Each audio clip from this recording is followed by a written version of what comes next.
بسم اللہ الرحمن الرحیم۔ حضور کے ساتھ ایسا ہوا، 3 اشخاص آئے، انہوں نے حضور کی ازواج مطہرات سے معلوم کیا آپ رات کو کتنا وقت نماز میں لگاتے ہیں، آپ مہینے میں کتنے نفلی روزے رکھتے ہیں۔ اب جو کچھ انہیں بتایا گیا، حضور کی زندگی کھلی کتاب تھی، بتا دیا گیا اتنا عرصہ جو ہے آپ رات کو تہجد پڑھتے ہیں، بتا دیا گیا مہینے میں اتنے روزے رکھتے ہیں۔ انہوں نے اسے کم سمجھا، فتقالوہا، قلیل سمجھا کہ یہ تو زیادہ نہیں ہے، ہمارا تو خیال تھا کہ آپ ساری رات ہی کھڑے رہتے ہو۔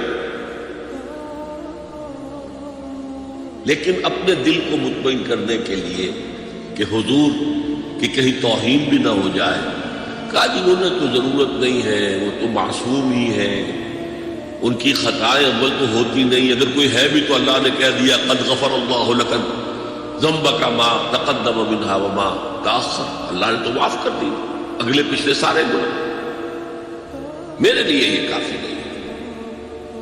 ایک نے کہا میں پوری رات عبادت کروں گا، اپنی قبر بستر سے نہیں لگاؤں گا۔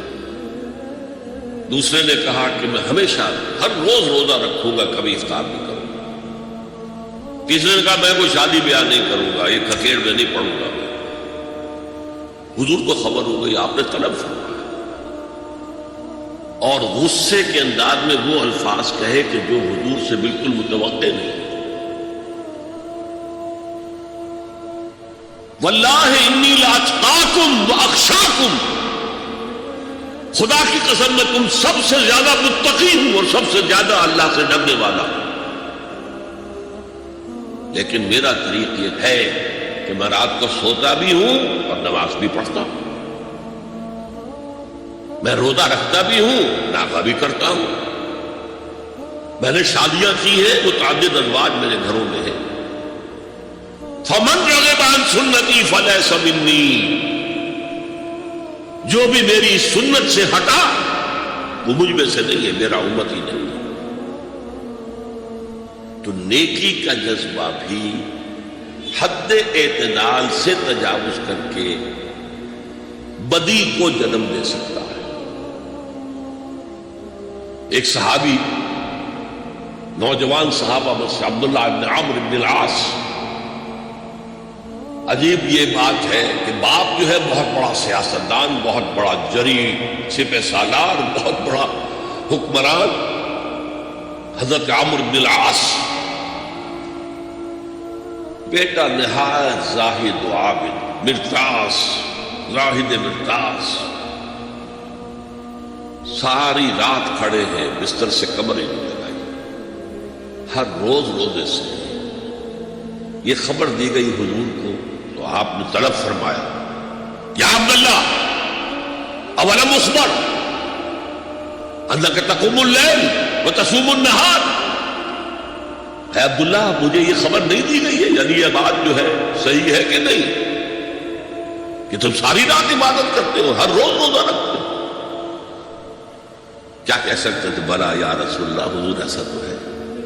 فرمایا لا تفعل، ہرگز ایسا مت کرو، فإن لزوجك عليك حقا وإن لزورك عليك حقا بل إن لنفسك عليك حقا، تمہارے نفس کے بھی تم پر حقوق ہیں، تمہارے بیوی کے بھی تم پر حقوق ہیں۔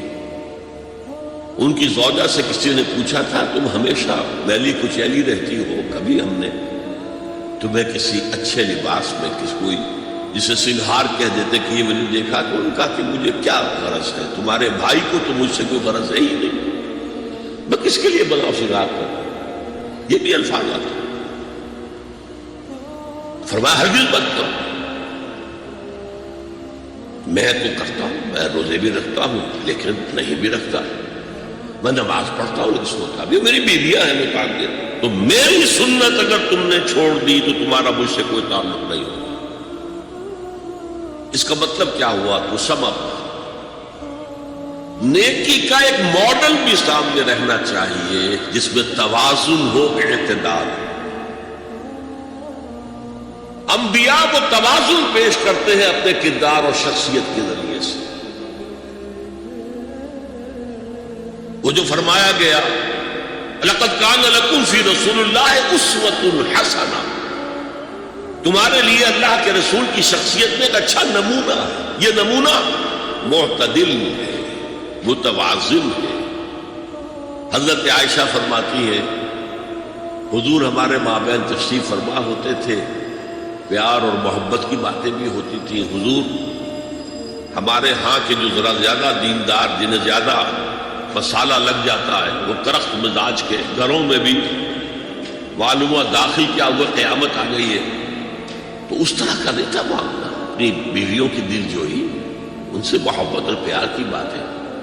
لیکن حضرت عائشہ فرماتی ہے کہ ہمارے درمیان بیٹھے ہوتے تھے اور پیار و محبت کی گفتگو ہو رہی ہوتی تھی، اذان کی آواز آتے ہی ایسے ہی اٹھ کر چل دیتے تھے جیسے ہمیں جانتے بھی نہیں کہ ہم کون ہیں. یہ توازن پیدا کرو، ترک دنیا نہیں، دنیا میں رہو اور پھر وہ کردار پیش کرو جو محمد نے پیش کیا صلی اللہ علیہ وسلم اور آپ کے صحابہ نے پیش کیا. دنیا میں رہتے ہوئے ترک دنیا اس معنی میں دنیا مقصود نہ بن جائے، مطلوب نہ بن جائے. لا مقصود الا اللہ، لا مطلوب الا اللہ، لا محبوب الا اللہ. تو یہ ہے اس نیکی کی بحث میں ایمان بالرسالت کا معاملہ. اب آگے چلتے ہیں. وَآتَى الْمَالَ عَلَىٰ حُبِّهِ،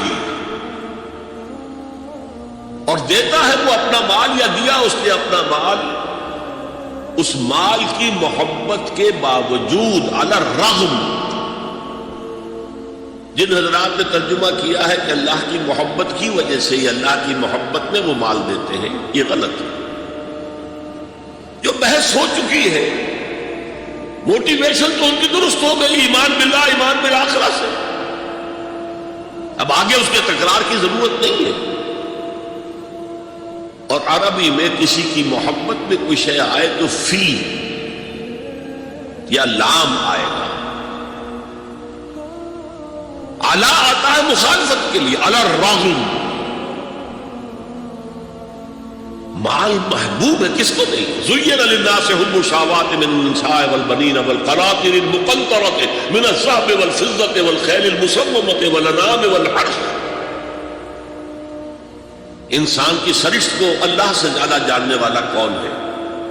وہ فرما رہا سورہ آل عمران کی آیت ہے، مزین کر دی گئی ہے انسانوں کے لیے محبت بیویوں کی، بیٹوں کی، اور ڈھیروں مال کی، سونے کی اور چاندی کی، اور گھوڑے وہ کہ جو پیڈگری والے ہوں اور جو بہت اعلیٰ نسل کے ہوں، خیل المسومہ، نشان زدہ گھوڑے، اور مال ہو، بھیڑیں بکریوں کے گلے ہوں، اور گائے اور بیل ہوں. اور یہ ساری چیزیں محبوب ہیں. اس محبت کے خلاف عمل کرتے ہوئے مال خرچ کرنا تبھی تو مجاہدہ ہے. تو جیسے اردو میں ہم علی الرغم کہتے ہیں، علی الرغم، باوجود اس کی محبت کے وہ خرچ کرتے ہیں. اب یہاں جو اصل نوٹ کرنے کا نقطہ ہے وہ کیا ہے؟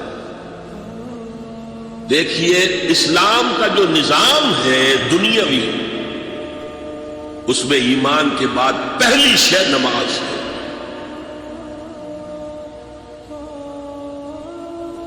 وہ جو کہا گیا ہے کہ قیامت کے دن سب سے پہلا محاسبہ نماز کا ہوگا.